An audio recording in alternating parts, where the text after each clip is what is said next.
Praise the Lord. आप सभी को यीशु मसीह में सलाम, जय मसीह की।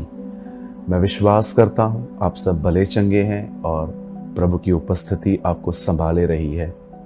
मेरे भाइयों, मेरी बहनों, आज का वचन बहुत ही ज़्यादा महत्वपूर्ण है और मुझे लगता है कि हर 4 में से 3 लोगों का ये सवाल है आज कि हम वचन को सुनते हैं, पढ़ते हैं, लेकिन वो हमारे मन में नहीं रहता, हम उसे भूल जाते हैं, वो हमारे ध्यान से निकल जाता है, ओझल हो जाता है।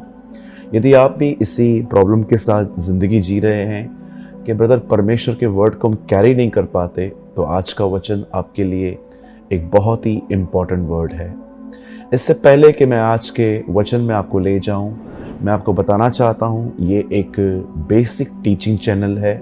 ये उन लोगों के लिए बनाया गया है जो एक अच्छी बुनियाद रखना चाहते हैं। आप सभी जानते हैं कि अगर एक घर के अंदर, एक मकान या एक बिल्डिंग के अंदर अगर क्रैक्स देखे जा रहे हैं, दरारें हैं, तो जो प्रॉब्लम है वो दीवारों में नहीं है, वो नीचे फाउंडेशन में है, उसकी नींव कमज़ोर है। वैसे ही यीशु ने कहा कि बुद्धिमान है वो व्यक्ति जो मेरे वचन को सुनता है, मानता है, उसने अपना घर चट्टान पर एक अच्छी नींव पर बनाया है। इससे पहले कि मैं आज के वर्ड में ले जाऊं, मैं आपको बताना चाहता हूं कि बपतिस्मा क्या है, प्रभु भोज क्या है, बाइबल कैसे पढ़ते हैं, दुआ कैसे करते हैं, राइट चर्च कैसे फाइंड करनी है। ऐसे बहुत सारे बेसिक क्वेश्चन के आंसर्स आपको इसी आज मैं उन लोगों से बात करना चाहता हूं जो जिनकी ये शिकायत है खुद से कि मैं वचन को सुनता हूं, मैं वचन को पढ़ता हूं, लेकिन उससे मुझे याद नहीं पड़ता, मैं उससे ध्यान में नहीं रख पाता। मैं आपके लिए एक वचन पढ़ रहा हूं जो यूहन्ना के 11 अध्याय में है। यीशु ने उनसे कहा, क्या मैंने तुमसे नहीं कहा था कि यदि तू विश्वास करेगी तो परमेश्वर की महिमा को देखेगी। मैं आपको बताना चाहता हूं कि एक समय ऐसा था जब यीशु को एक संदेश मिलता है कि मार्था और मरियम का भाई लाजर बीमार है, लेकिन यीशु ने उनके पास जाने में देरी की।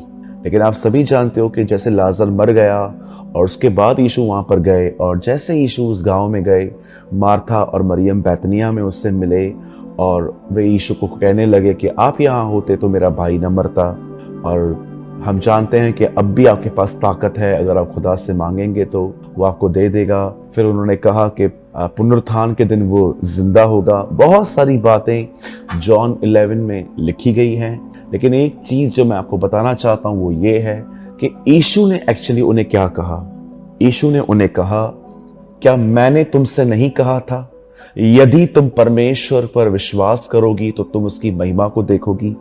जब यीशु उन्हें ये कहता है, क्या मैंने तुझसे नहीं कहा था, इसका अर्थ है यीशु पहले भी इनसे मिल चुका था और यीशु ने अपने मिलने पर उन्हें ये बात बताई थी कि यदि वे परमेश्वर पर विश्वास करें तो वो उसके काम को, उसकी महिमा को देखेंगे। ये कब हुआ? जहां तक मैं जानता हूं, आप जानते होंगे कि यीशु एक बार उनके घर गए थे और मरियम उनके पैरों पर बैठी थी, वचन सुन रही थी, पर मार्था कुछ काम कर रही थी और उसके बाद वो शिकायत करने लगी। मैं ये बिलीव करता हूं कि यीशु जब वहां पर गए थे तो यीशु वहां पर यही सिखा रहे थे कि यदि हम परमेश्वर पर विश्वास करें, उसके वचन पर, उसकी कही हुई बातों पर विश्वास करें, तो हम उसकी महिमा को देखेंगे। लेकिन जहां तक मैं जानता हूं, मार्था और मरियम जब उन्होंने देखा कि उनका भाई बीमार है, उसके बाद उनका भाई मर गया, और जब यीशु आता है तो यीशु उनके सामने सेम बात कहता है कि क्या मैंने तुमसे नहीं कहा था। मेरे भाइयों, मेरी बहनों, बहुत सारी बातें हम कलीसिया में सुनते हैं, पढ़ते हैं। कई बार हम बहुत संडे सेम वचन सुनते हैं, लेकिन बहुत बार हमें उससे याद नहीं रहता। हमें वचन याद न होने के 2 कारण हैं जो मैं आज आपके सामने रखना चाहता हूं, और मैं चाहता हूं आप इन दोनों पर बड़े ध्यान से सुनें। पहला कारण यह है कि हमारे अंदर, हमारे जीवन में वचन को मनन करने की हमारे पास आदत नहीं है। जो भी अपना टाइम हमने डिसाइड किया है कि हम इस समय बाइबल को पढ़ेंगे, हम बाइबल को खोलते हैं, हम उसे पढ़ते हैं, लेकिन जब हम बाइबल को बंद कर देते हैं उसके बाद हम पढ़ी हुई बातों के बारे में सोचते नहीं हैं। किन्हीं लोगों को लगता है कि मनन करना एक बहुत डिफिकल्ट वर्ड लगता है लोगों को, लेकिन मनन करने का सिंपल अर्थ है कि जो मैंने पढ़ा है मैं उसके बारे में सोचूं कि ये क्यों लिखा गया है, क्या लिखा गया है, ये प्रैक्टिकल टर्म्स में इसे व्यक्तिगत तौर पे हर दिन मैं अपनी जिंदगी में कैसे अप्लाई कर सकता हूँ। एक दिन मैं बाइबल पढ़ रहा था और जब मैं पढ़ रहा था कि एलिया और बाल के पुजारी आमने सामने आए, एलिया ने उन्हें कहा कि तुम दो विचारों में कब तक लटके रहोगे कि बाल खुदा है कि परमेश्वर यहोवा खुदा है। एक काम करो, तुम अपने खुदा को पुकारो, मैं भी अपने खुदा को पुकारता हूं। जिसने आग भेजी ऊपर से बलिदान के ऊपर, वो परमेश्वर है। और आपने देखा कि कैसे बाल के पुजारी दिन रात सारा दिन वो उसे पुकारते रहे पर कुछ नहीं हुआ। लेकिन एलिया ने जब एक बार प्रभु को पुकारा, आग उतरी। जब मैं इसको पढ़ रहा था तो पढ़ने के बाद मैं उसे मनन कर रहा था और मैं सोच रहा था कि कई बार हम लोग भी बहुत बार खुदा को पुकारते हैं लेकिन कुछ नहीं होता, कोई आग नहीं आती। तब मैं जान गया कि परमेश्वर में सिखाना चाहते हैं कि सिर्फ पुकारना ही सब कुछ नहीं होता। आपके पास एक सच्चा खुदा होना चाहिए और उसके प्रति आपको प्रतिदिन बलिदान होना चाहिए, अपने समय को देना चाहिए, तब एक शब्द भी आग लेके आता है।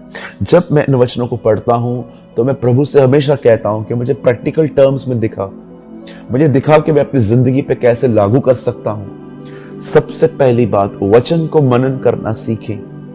प्रतिदिन जो आप पढ़ते हैं, पढ़ने के बाद उसके बारे में सोचना सीखें।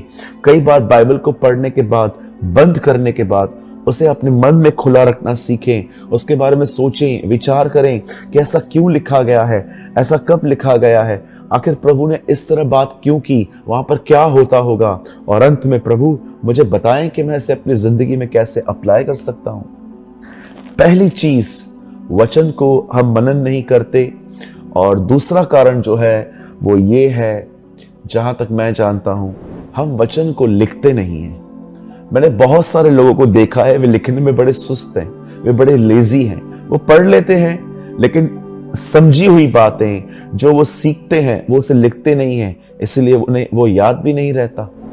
मेरे भाइयों, मेरी बहनों, मैं आप में से हर एक को कहना चाहता हूं, प्रतिदिन जो आप बाइबल में से पढ़ते हैं, एक वचन प्रतिदिन अपनी नोटबुक में लिखें। आज एक कॉपी लेकर आएं, एक पेन लेकर आएं, आई नो आपके घर में सब होगा, और एक अध्याय, 2 अध्याय जो भी आप पढ़ते हैं उसमें से एक वचन निकालिए जिसको आपको पवित्र आत्मा ने हाईलाइट किया। आप जानते होंगे कई बार जब हम बाइबल को पढ़ते हैं तो बहुत सारी बातें हमें नहीं समझ आती, लेकिन कुछ बातें हम हर बार समझते हैं। क्या हम उन्हें वचन के साथ लिख लेते हैं कि आज के दिन, आज की डेट मैंने ये पढ़ा, मैंने ये समझा। आप जानते हो कई बार जब आप बाइबल पढ़ने के बाद, वचन सुनने के बाद आप जब घर के लिए निकलते हैं, काम के लिए निकलते हैं, हजारों विचार आपको घेर लेते हैं और सुनी हुई बातें दब जाती हैं। यीशु ने साफ कहा कि कुछ बीज ऐसे भी होते हैं जो झाड़ियों में गिरते हैं और झाड़ियां उन्हें दबा देती हैं, मन की अंदर चिंताएं, धन का धोखा। आखिर इतना कुछ मैंने सुना और वो मुझे याद नहीं है, इसके बारे में मैं क्या करूं? मुझे लिख लेना चाहिए कि ये मैंने सुना था, आज मैंने ये समझा था। और सालों के बाद भी अगर आप अपने उस नोटबुक को खोलेंगे तो आपको याद रहेगा, ओह परमेश्वर ने मुझे ये सिखाया था। मैं आपको 2 चीजें आपको कहूंगा। अगर आप परमेश्वर के वचन को याद नहीं कर पाते, उसे कैरी नहीं कर पाते, उसे अपने दाऊद की तरह अपने हृदय में नहीं रख पाते, तो मैं आपको 2 सलाहें दूंगा। एक, परमेश्वर के वचन को मनन करें, और दूसरा, पढ़ने के बाद वचन को लिखें और उस वचन में से क्या सीखा था वो भी लिखें। इसे एक शब्द में कहते हैं नोट्स बनाना, एक कॉपी पे लिखना। मैं आपसे उम्मीद करता हूं कि आज इस छोटे से मैसेज में आपने जरूर कुछ लर्न किया होगा।